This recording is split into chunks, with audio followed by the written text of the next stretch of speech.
Aforismo 23. O budismo, repito, é 100 vezes mais austero, mais honesto, mais objetivo. Não precisa justificar suas dores ou sua suscetibilidade ao sofrimento pela interpretação dessas coisas em termos de pecado. Diz simplesmente o que simplesmente pensa. Eu sofro e pronto. Para o bárbaro, no entanto, o sofrer em si certamente não é justificado. Precisa ter antes uma explicação do porquê do seu sofrimento. Seu instinto pede-lhe a negação do sofrimento, ou que ele seja suportado em silêncio. Aqui, a palavra diabo era uma bênção.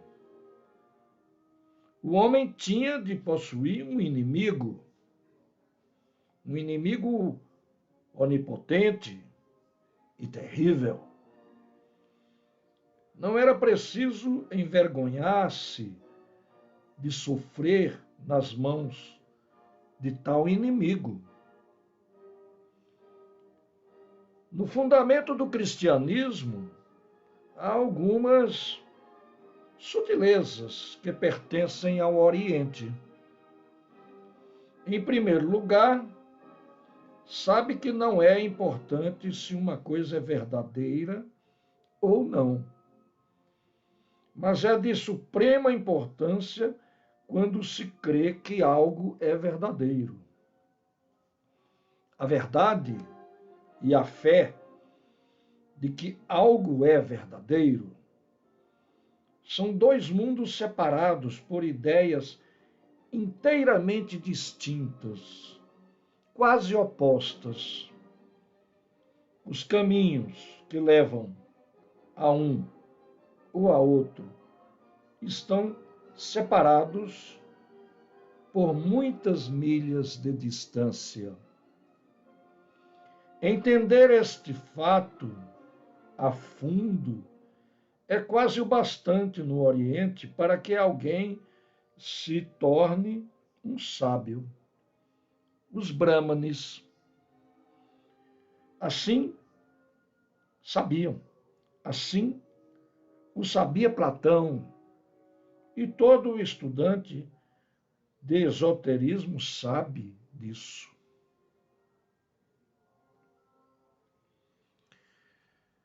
Quando, por exemplo, um homem sente alguma felicidade por se achar redimido do pecado, não é necessário que seja um pecador realmente, mas é necessário apenas que se sinta um pecador. Porém, quando a fé é exaltada acima de qualquer coisa, de qualquer outra coisa, segue-se necessariamente o descrédito à razão, ao conhecimento e à pesquisa meticulosa. O caminho que leva à verdade torna-se um caminho proibido. A esperança fortalecida é um simulacro, é uma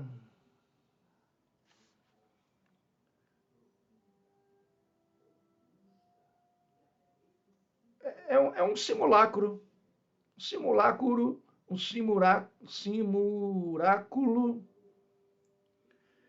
à vida.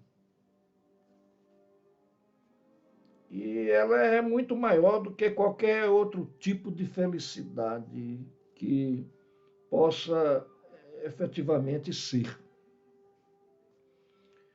Para o homem resistir ao sofrimento, deve ser sustentado por uma esperança tão elevada que nenhum caminho com a realidade pode abalá-la e que nenhuma conquista possa satisfazê-la. Uma esperança para o além.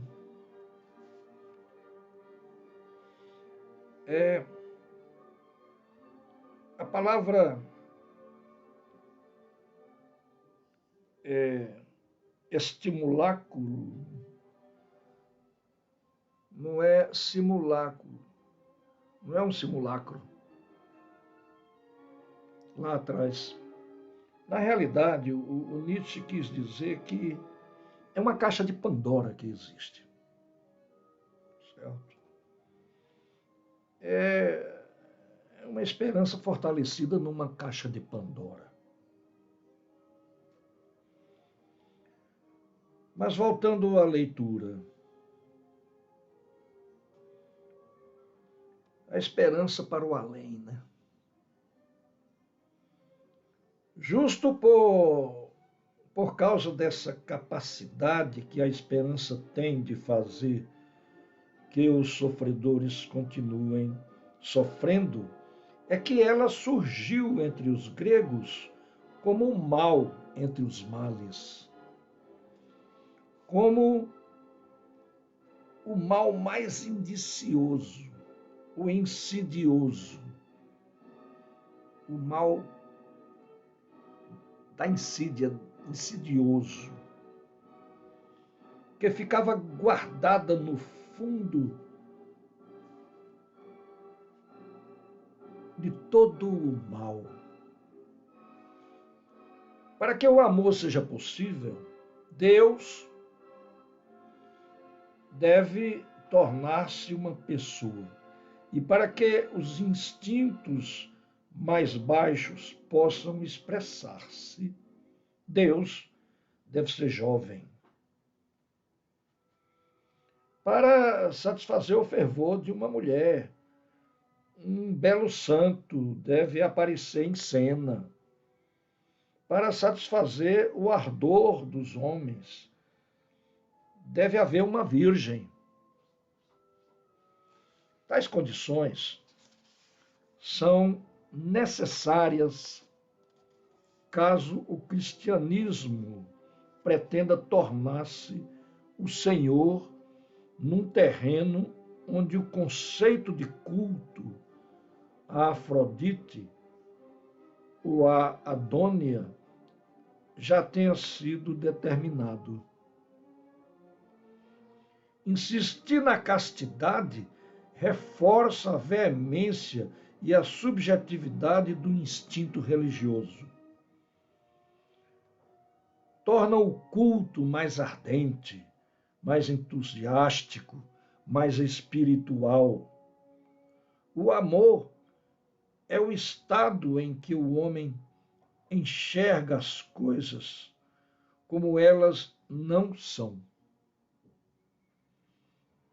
A força da ilusão atinge o seu clímax aqui, bem como a sua capacidade para a suavização e para a transfiguração.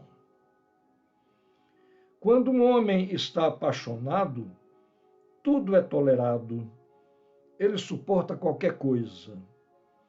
O problema era inventar uma religião na qual se pudesse amar. Com isso, o que de pior a vida tem a oferecer é superado. Tais coisas nem sequer são percebidas. Tudo isso se alcança com as 3 virtudes cristãs: a fé, a esperança e a caridade, que eu chamo de as três astúcias cristãs. O budismo é avançado demais, positivista demais, para ter uma astúcia como essas. É muito interessante, minha gente, o que o Nietzsche fala, por exemplo, do Stendhal, o escritor francês de 1830, portanto, antes dele, antes do Nietzsche, que fez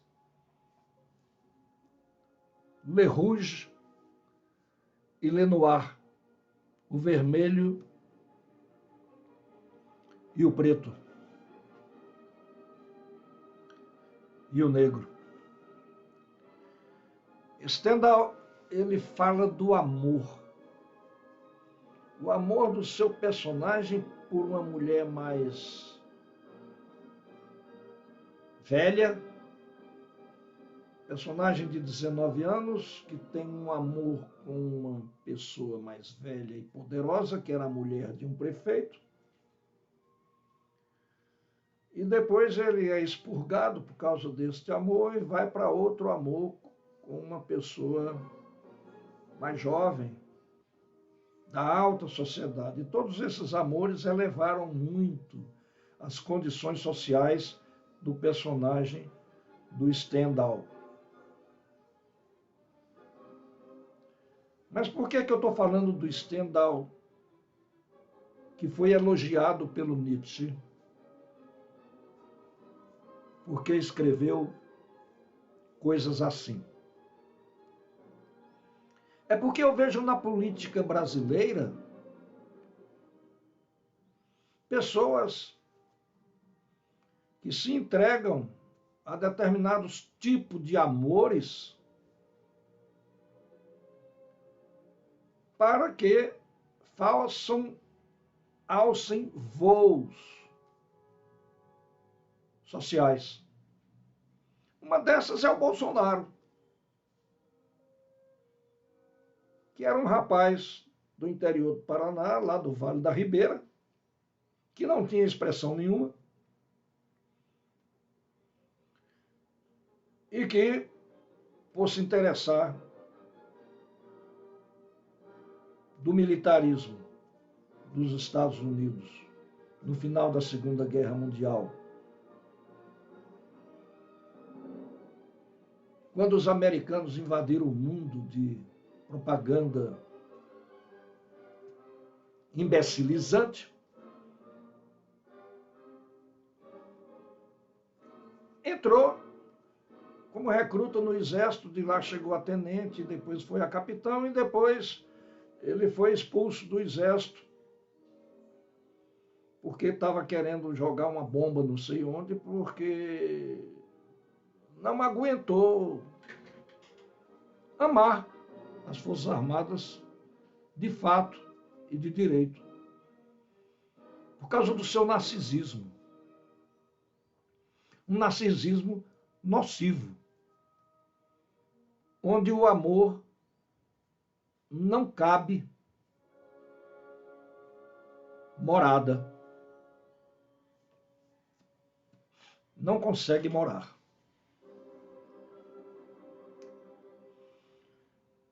O outro é o Moro, um juizeco, que também se vendeu às delícias, entre aspas, de um neoliberalismo estimulado pelo Trump.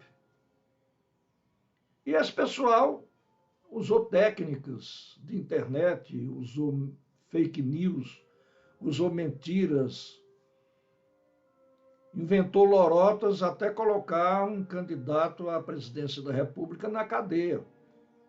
Um candidato que realmente não foi atacado pelo narcisismo da propaganda da Globo, por exemplo.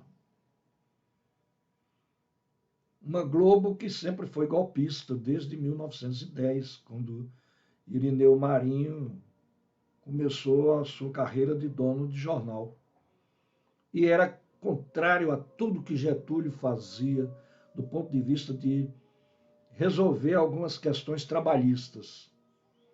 Foi contrário à criação da Petrobras, por exemplo, também. Era um antinacionalista que se dizia nacionalista. Esse pessoal não ama, não consegue amar, não consegue amar nenhum amor descrito por Stendhal e nem levantado aqui pelo Nietzsche. E usa o quê? A igreja, usa a religião, usa a tríade, fé, esperança e caridade, para mentir, para enganar, para dizer que pratica o amor sem praticar. É por isso que são assassinos. São assassinos religiosos, que seguem outros assassinos do tipo Malafaia. São malogrados, são neofascistas, malogrados, que perderam a Segunda Guerra Mundial para os russos.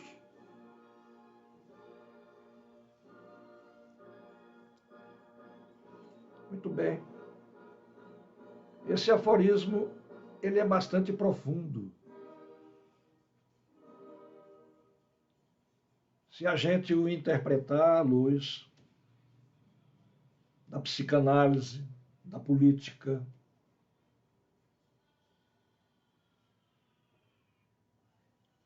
e principalmente do bom senso. Muito obrigado, gente. Até a próxima.